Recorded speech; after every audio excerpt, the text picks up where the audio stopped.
Compliance is a profession where people work tirelessly to make the world a better place. And there are hundreds of amazing and inspiring women who have helped the field develop into what it is today.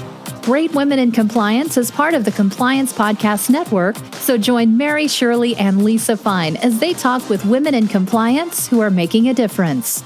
Welcome to the Great Women in Compliance podcast on the Compliance Podcast Network. Today we have a great guest for you. It's Kirsten Liston. And before we launch into the interview with Kirsten, I just wanted to share with you, I'm really excited. The Corporate Compliance Insights website has revamped the Great Women in Compliance landing page, so you can listen to our episodes on the website, as well as learn a little bit more about Lisa and myself, or where the podcast came from. And additionally, on Corporate Compliance Insights, you'll find a lot of good news and stories to do with compliance. So I'd love to welcome Kirsten to today's show. I understand that you're a journalist by training. Tell us more about your background. Yeah, Mary, thank you so much for having me on. That's right. I started my career as a journalist. I was always one of those, kids who always had a book. I was a huge reader. I was an English major. And when I got out of college, I thought, I'm never going to, looking forward a couple of years in life, I'm never again not going to have a mortgage, a car payment, all the things you accumulate in your adult life. And I thought, I'm just going to go for it. I'm going to try and be a writer. And so I spent 5 years in the Minneapolis area, really paying my dues. It was the mid-90s, and the way you got into journalism was you interned. So my very first internship was an awesome publication called Minnesota Law and Politics. Funny, because I wound up writing about a lot of legal issues. I worked for Family Handyman. I worked for a magazine called City Pages, which was owned by the Village Voice, where I was a calendar editor. It was great. It was a great role for when you're, 24, 25, 26, because I was writing cover stories. I was writing film reviews. I got to go out to Los Angeles for junkets. I was writing about the arts.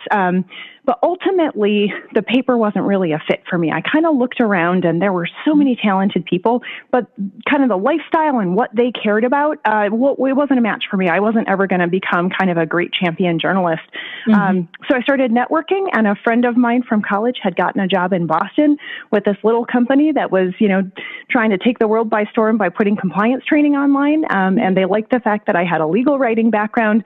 They liked the fact that I was used to a weekly deadline. And so in 2000, I joined Integrity Interactive in Boston, and I've been in the industry ever since. Oh, great. Awesome. Yeah. Kirsten, you've recently had a huge accomplishment. Congratulations on the publication of your first book, which is called Creating Great Compliance Training in a Digital World. One of your very first points that you make in the book is essentially that no one feels like they have time to pay attention to materials created by others. And I would add that probably goes double for compliance training. As a journalist, one of your key skills is for hooking readers in right from the start. And in the case of compliance training, learners. What are your ideas for ensuring that you really capture the attention of your compliance audience right at the start of training? Yeah, right at the start of training.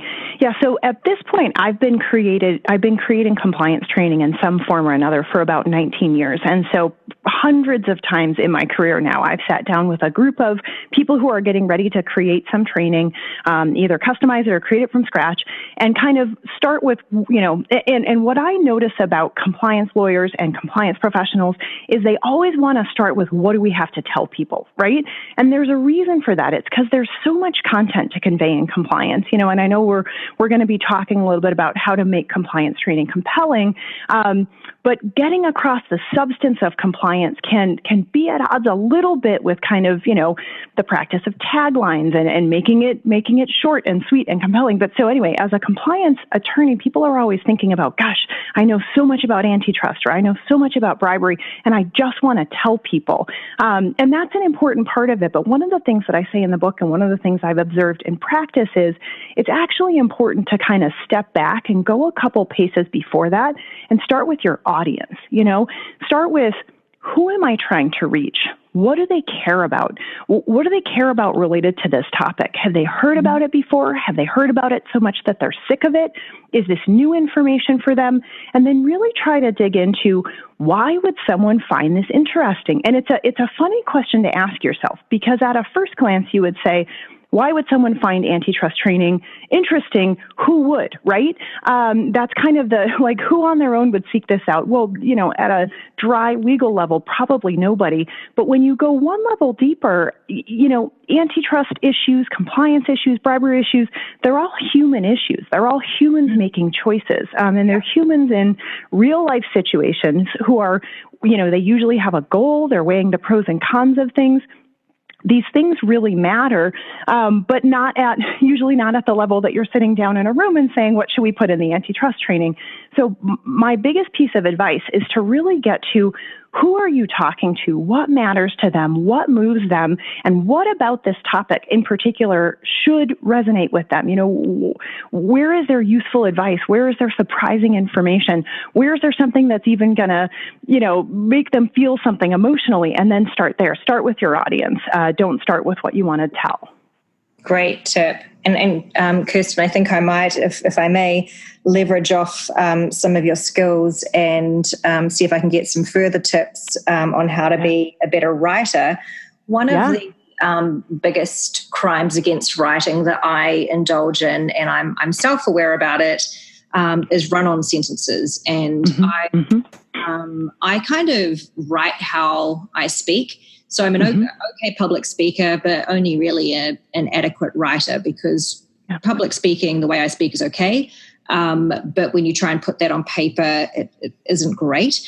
And what happens is that there's sort of lots of commas going on, and I just have minimum 3-line sentences. And my way of sort of trying to deal with that is to just look at the sentence and go, oh, better put some, break that up into more sentences. So I'll put in a period or a full stop if you're from my corner of the world, and just break it up and make it sort of, make those clauses into separate sentences. What else can I do just to make sure that I'm addressing that type of issue, which of course we don't really want? It doesn't make life easier for our constituents who are trying to read our compliance advice when they get these horribly written emails. What's your advice for me?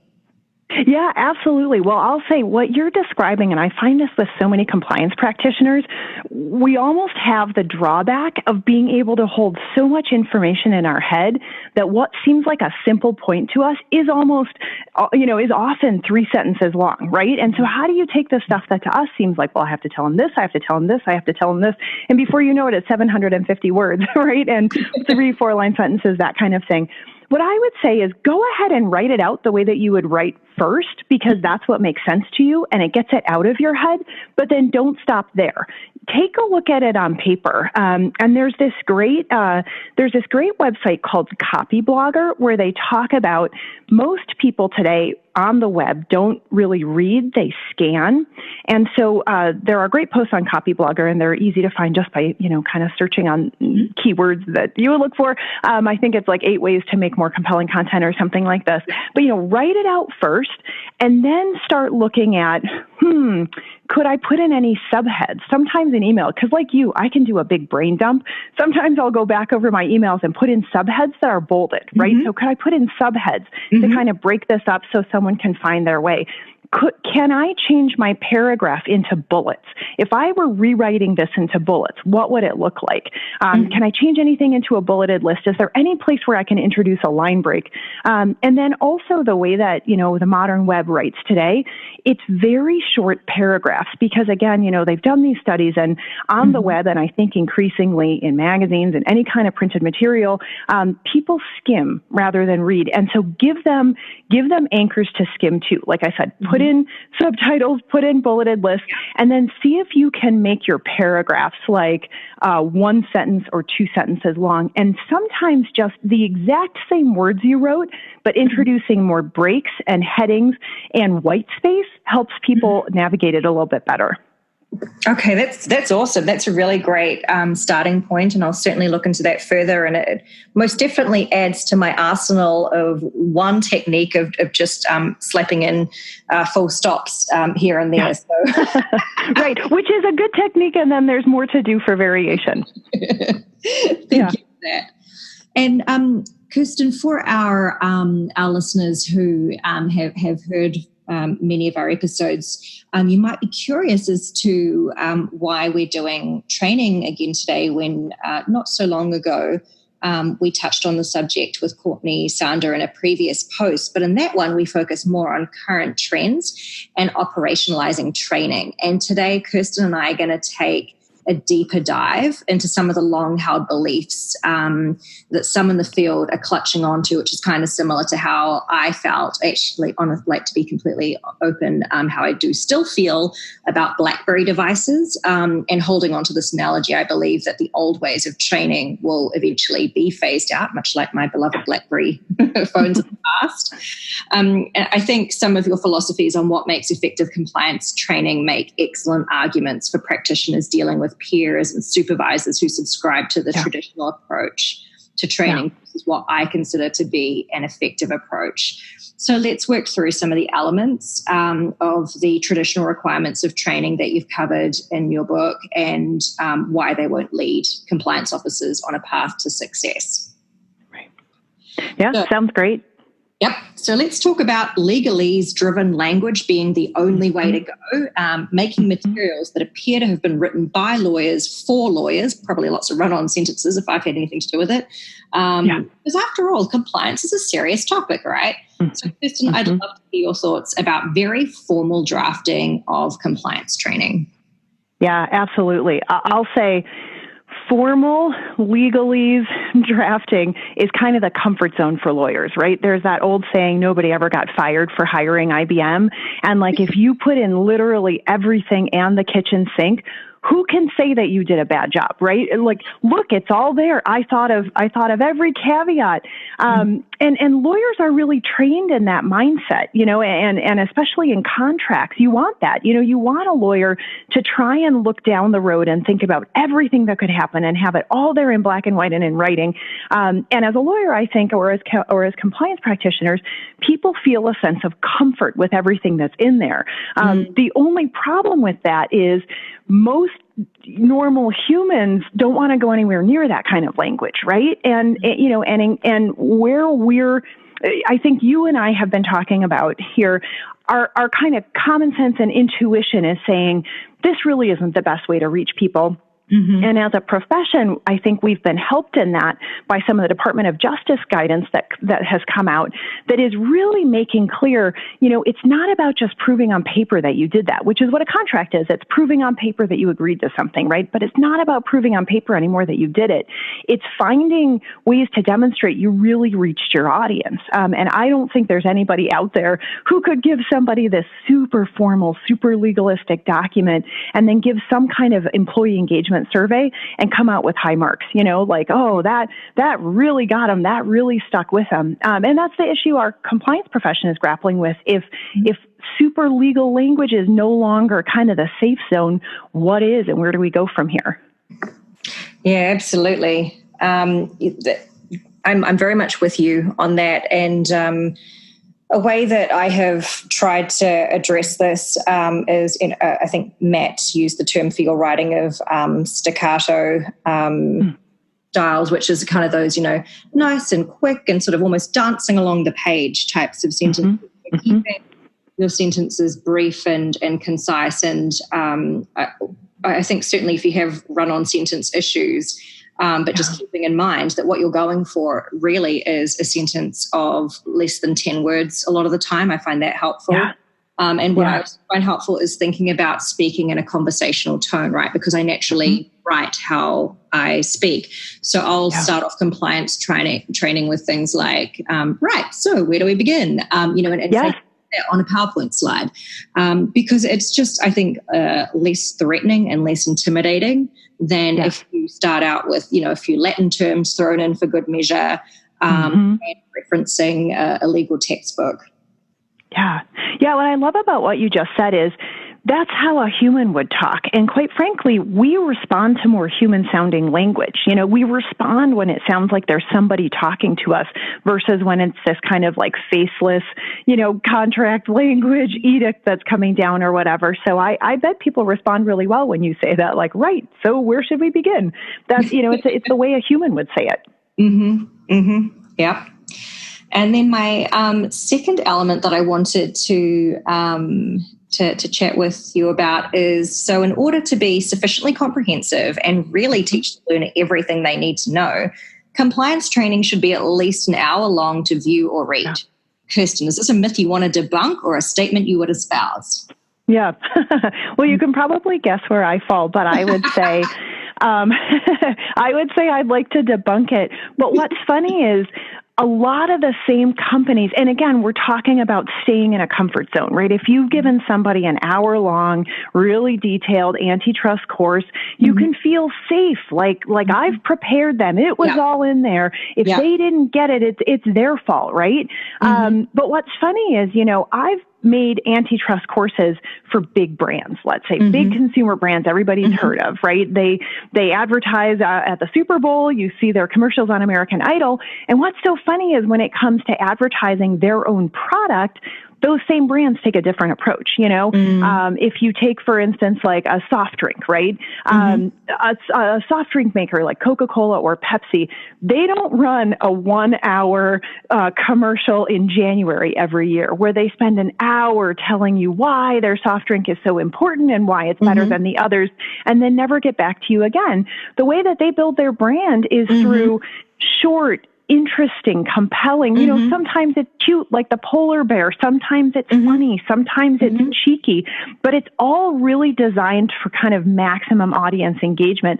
When they make commercials, they're thinking, how do we get people's attention? What will get them to look at us? What will get them to remember us so that down the road, when they sit down at a restaurant and order a soft drink, they choose ours. And when they do that, they don't go for hour-long things. Now, I agree, compliance has to be substantive. There are points you have to get across that are more than just our soft drink is great, right? Or this car will make you feel amazing or whatever. But when you look at when brands really need humans to do something, 1 hour training is not the direction they go in. So how can we learn from the directions they do go in? Absolutely. I think that's a really great example there and one that everyone can relate to. So if I were to explain it, I guess in my thoughts, and you can let me know if it's on the same track, I like to think of things like annual training as being, to use one of your words from earlier, almost like an anchor training. So that's like setting a baseline for some good general topics that largely everyone needs to know about. But you have an opportunity for another 364 days of the year to do specialized training, to do communication bursts that have an educational spin to them. So when someone relies very heavily on like a 1 hour plus annual training, and then, as you sort of say, and then walks away and doesn't do anything else, I think that's the opposite of effective, right? Like, the problem is that you give this one-off thing. How much are people actually retaining from that session compared with your shorter bursts? Right. So I think that's is that about what you think as well, like a similar approach?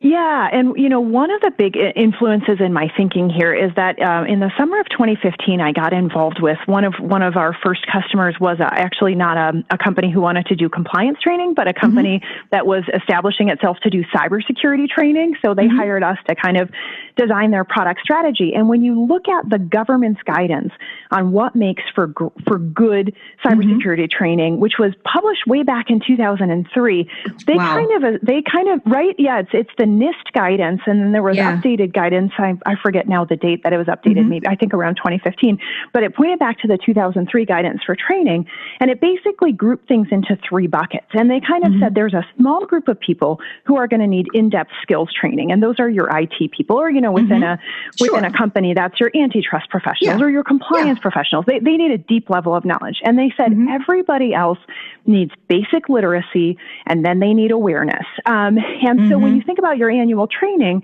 it's a way to, number one, give people basic literacy. Number 2, establish why they should care. And then, like you said, you have 364 more days in the year to remind them of what you kind of anchored. You do that anchor to say, look, let's just put a line in the sand. This is what you need. Like, our company's committed to integrity. This really matters to us. And here are some areas you really need to know about. And here's why it matters. Here's why it matters to you.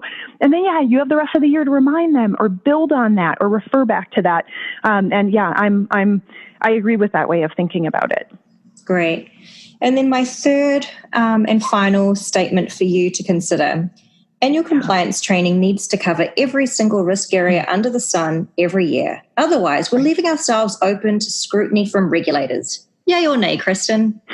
Right. Well, yeah. No, it's one of those things where, again, we're thinking about safety and being risk averse. And if you're trying to be safe and be risk averse, you would train everybody on everything all the time. But it's just not practical or realistic. In the same way that if you were trying to be super effective, you would, have a million different roles-based training or have different training for each geography. And, in the kind of companies we're talking about that have tens or even hundreds of thousands of employees, that's not practical. And so the compliance program you can put in place is way better than the perfect one you can't implement.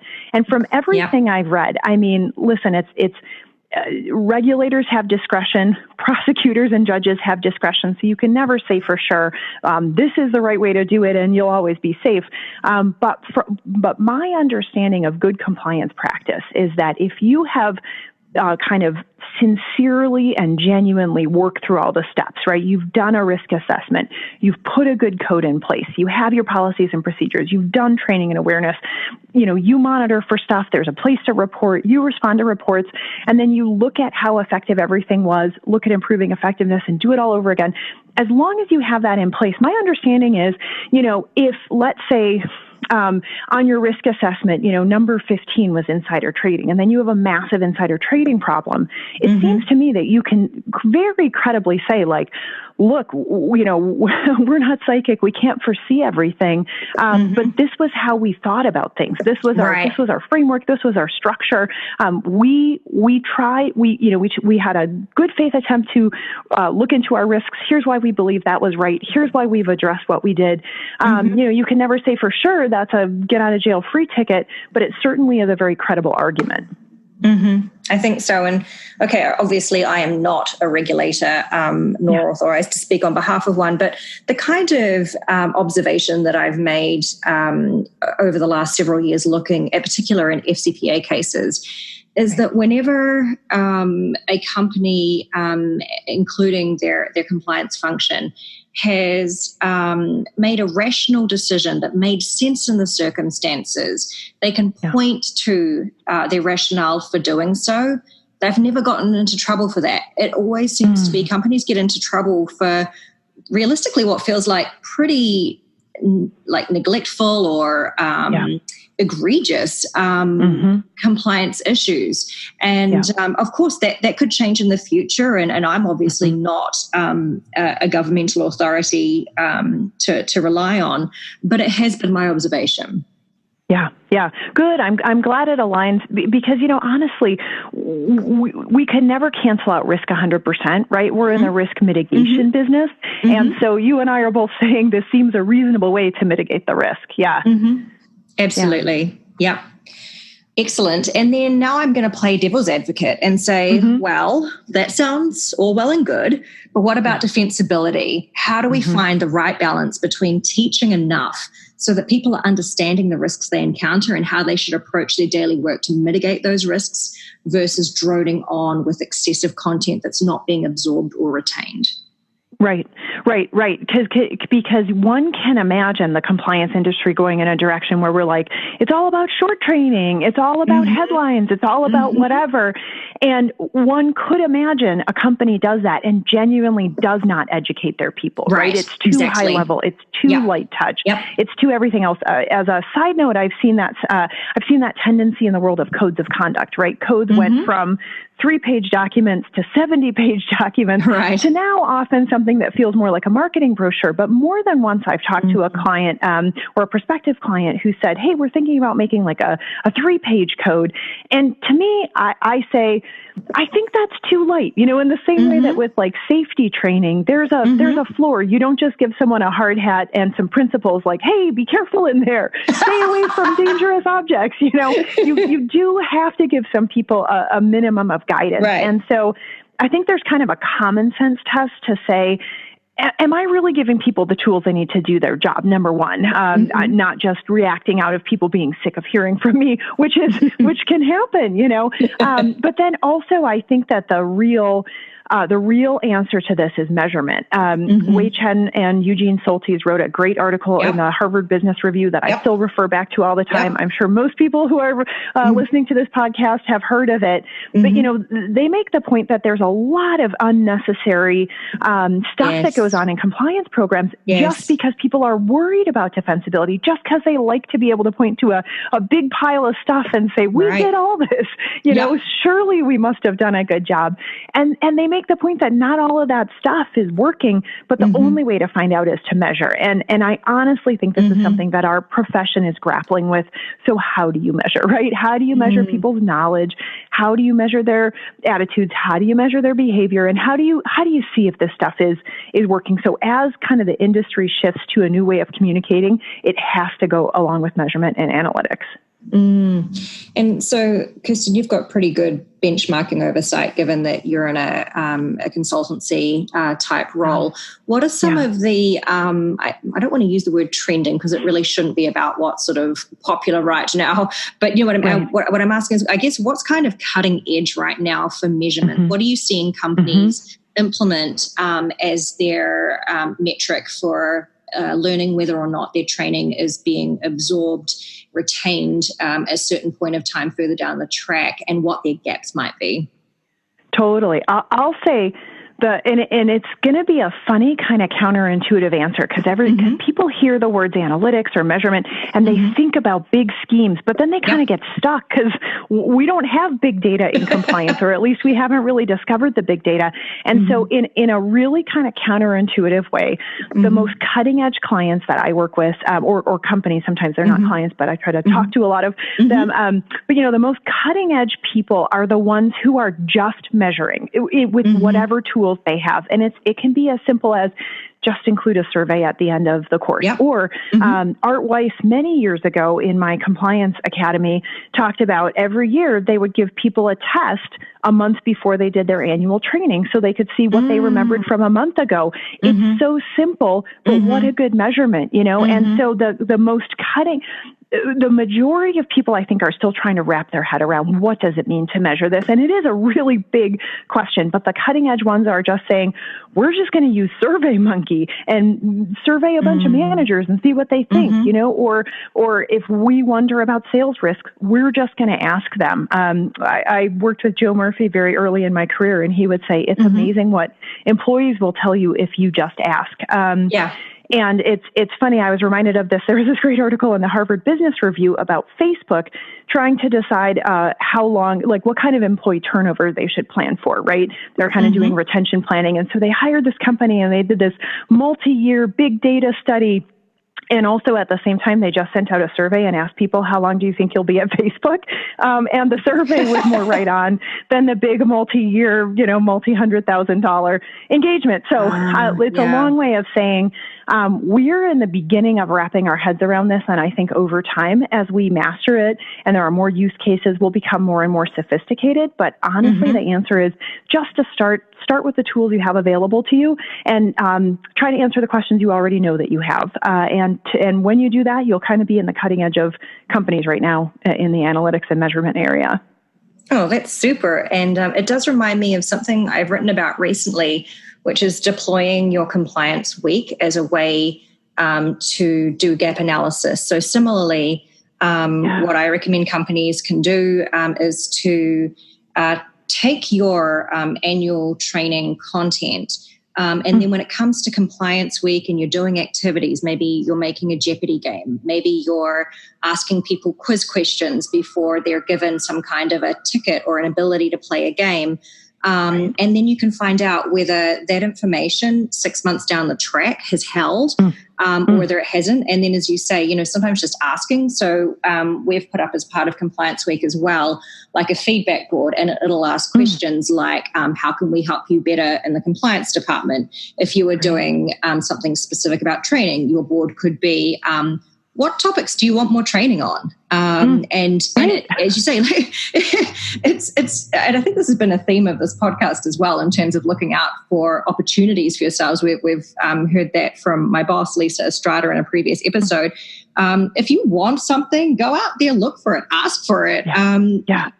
the worst they can do is not tell you. But what I've found is, as you've indicated, is that people will tell you, and they're more than happy to share. So give them that chances of a feedback mechanism. Oh, I love that idea. And as you were describing all that, I thought, wow, how interesting to think about Compliance Week as taking information in rather than putting information out. And could that even make your job easier? You know what I'm saying? So I love that idea.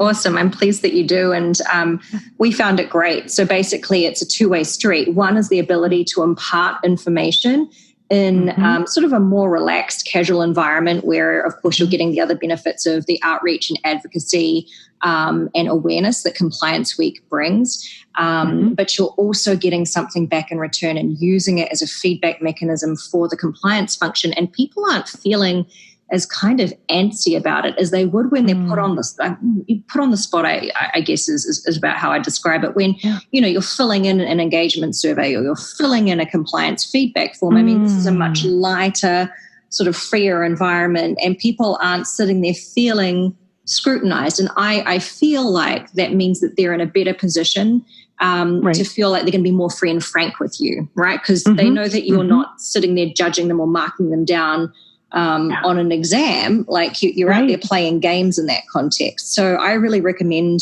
giving that a try to those who are looking for a different way to maximize your Compliance Week. Some of you have been holding them for years.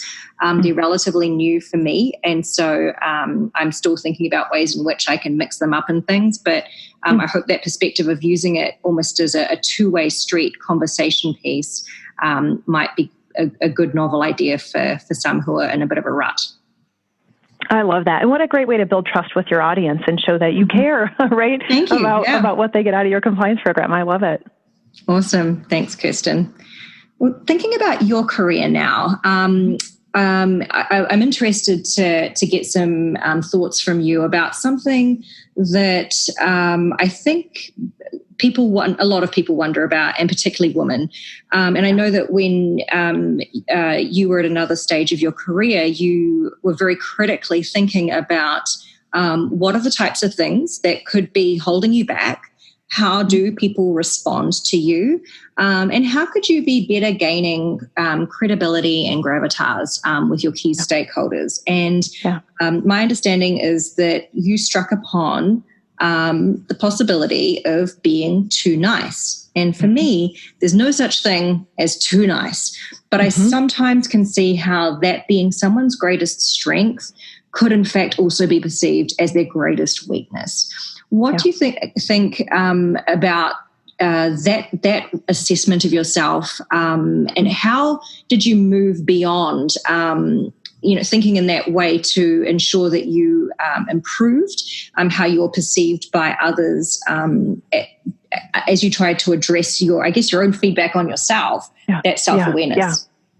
Yeah, absolutely. It's such a good question. And I think it's something that's worth talking about publicly, because I think a lot of ambitious women kind of come up against this. And you're right to say, being nice is not necessarily a weakness. And in fact, if you read a lot of executive development it's generic executive development, although I would say a lot of times it's probably aimed at men, a lot of it is like, be a better listener, learn to share credit, that kind of thing. And those skills for someone who kind of puts themselves in the nice bucket, those skills come naturally. So if I was going to try and develop myself as an executive, I wouldn't get very far by saying I should listen more, or I should smile at people or create a warm feeling in my team or anything like that. I kind of, there's nothing to be gained by kind of doubling down there. But yeah, my self-assessment was, because I was nice, because I looked young, because I present in kind of an enthusiastic way, people gravitas is such a good word. People didn't see me as a leader for some reason. And I think I must have lacked gravitas, or I just came across as insubstantial, maybe only nice. She's smart, but that type of thing. And so I really thought about, how do I develop counterweighting skills to that? And, there are what should I say? There are very specific skills you can develop that help how you present yourself. So I did public speaking, and I made sure to get myself invited to kind of executive level meetings and things like that. But another thing you can do is simply accomplish things that kind of give you credibility markers and make people think, oh, yeah, okay, she must know what she's doing. It's interesting. Like, you started this podcast and there are people listening to it, right? And that's something you can do to say, I'm a serious professional. I'm thinking about this. I'm a thought leader in the industry, right? Not everyone can kind of organize themselves to do a podcast. I'm sure there are many more people thinking they'd like to do a podcast than actually do it, And similarly, like starting a company, having that company last for a while, hiring people with good pedigrees that made people say, oh, that's a bigger company than I realized if you have room for that person. Writing a book, speaking at conferences, if you can kind of tote up these credibility markers, it can counterweight the nice stuff because people say she's nice, but she's impressive, and I'm not trying to say that about myself, but you know what I'm saying? She's nice, but she's formidable. She's nice, and look at what she's accomplished. And so for me, that was really the strategy: is don't wait for someone else to perceive you differently, if that makes sense. Go do stuff that is, Steve Martin has a great book called So Good They Can't Forget You. I think that's what it's called. Now cool. I might have said it wrong, but they can't ignore you. That's what it is. So good. So go be so good they can't ignore you. Tote up those credibility markers. And then the nice thing is just a bonus that comes with it. Absolutely. I see that as being the full package, right? Like, someone who's got time in their life for others. They are absolutely kick-ass at what they do for a living. I mean, isn't that the person you want to hang out with, right? Yeah. Isn't that the person you'd rather do business with? Absolutely. Given the choice, those are the people we want to work with. But right, it's developing all sides of the package. Awesome. Kirsten, thank you so much for taking the time. I'm really glad that we did this today because these are topics that the old style of training and moving away from that is a topic that's just so close to my heart. And I'm so pleased that I had you here to have that conversation. So thank you so much for your time. Yeah, me too. Thank you so much for having me. It's fun to discuss these topics. There's another book that I'd like to recommend called Nice Girls Don't Get the Corner Office by Lois P. Frankel. And in fact, I believe that Kirsten has also read this in her time as well.